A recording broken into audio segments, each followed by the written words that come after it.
Hey, what's up, YouTube? I'm gonna deck profile my going first hero deck I managed to win locals with. Darklaw DPE is actually just kind of nutty, and you can actually make an Appaloosa on top if you open good enough. I will show that in the EDO Pro test hand replays for the combo at the end of this video, so stay tuned for that, or skip to that if that's what you're interested in.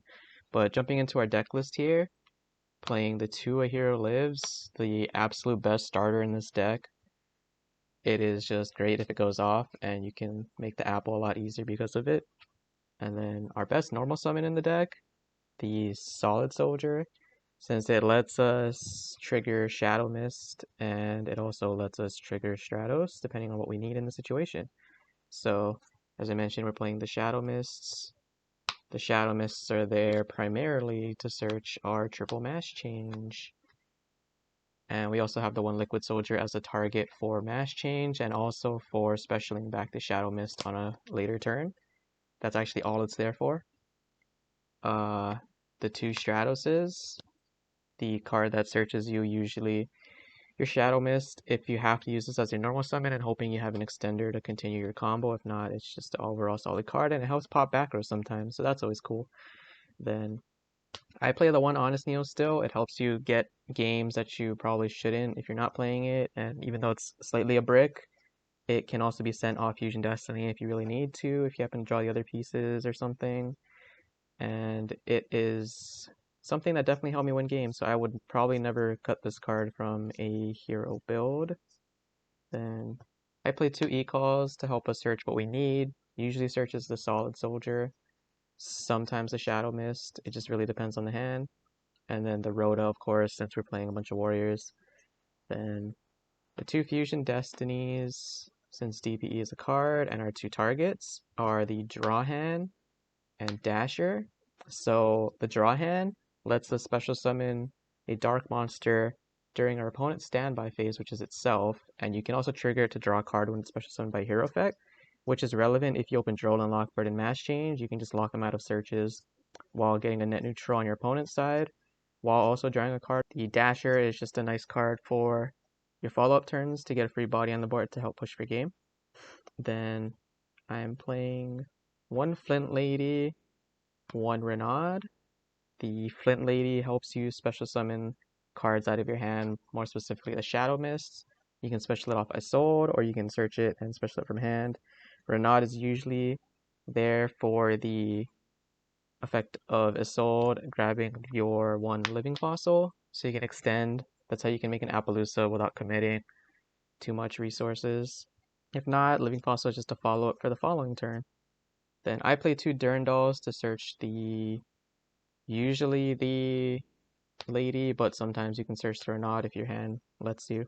Triple Droll Lockbirds for the combo with Draw Guy, and it's also good because there's consistent Flinders at my locals, which this deck does well against, and even some decks that just search a lot in general get hit by Droll, so it's a very good hand trap overall. I play two Ghost Ogres in the main to hit like rights and stuff. Ghost Ogre is a solid card overall.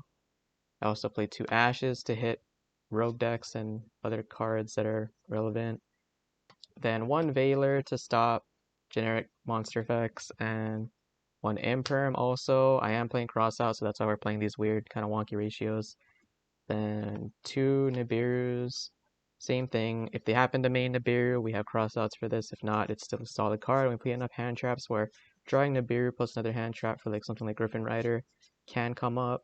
As I mentioned, the Crossouts, we're playing going first. We play a lot of anti-hand traps, and we can also stop some cards on our opponent's turn, like Fusion Destinies and stuff from going off, depending on what you choose.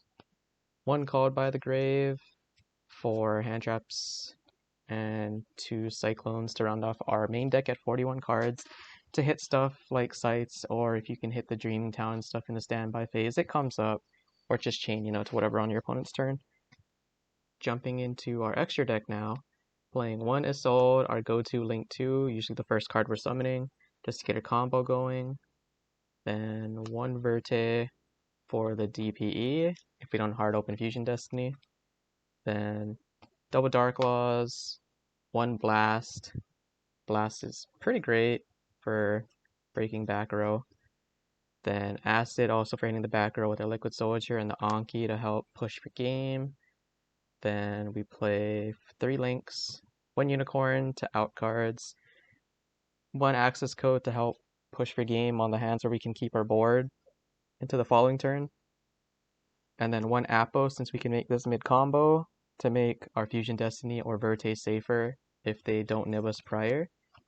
Then we are playing some Ixies, Baguska, a card that helps you stall and like good against matchups like Flunder to help you try to get pieces to break their board.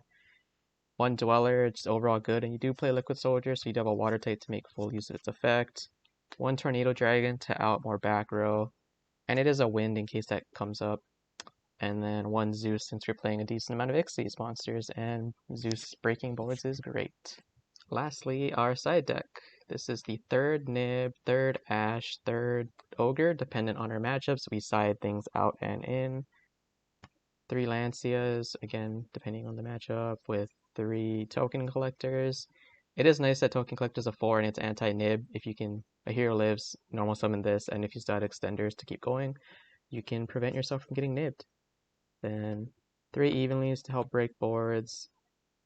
The red Reboot for trap decks.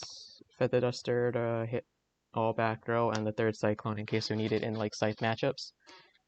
And that was the entire deck profile. If you have any questions, comments, concerns, let me know in the comments down below, and I'll see you guys in the next video.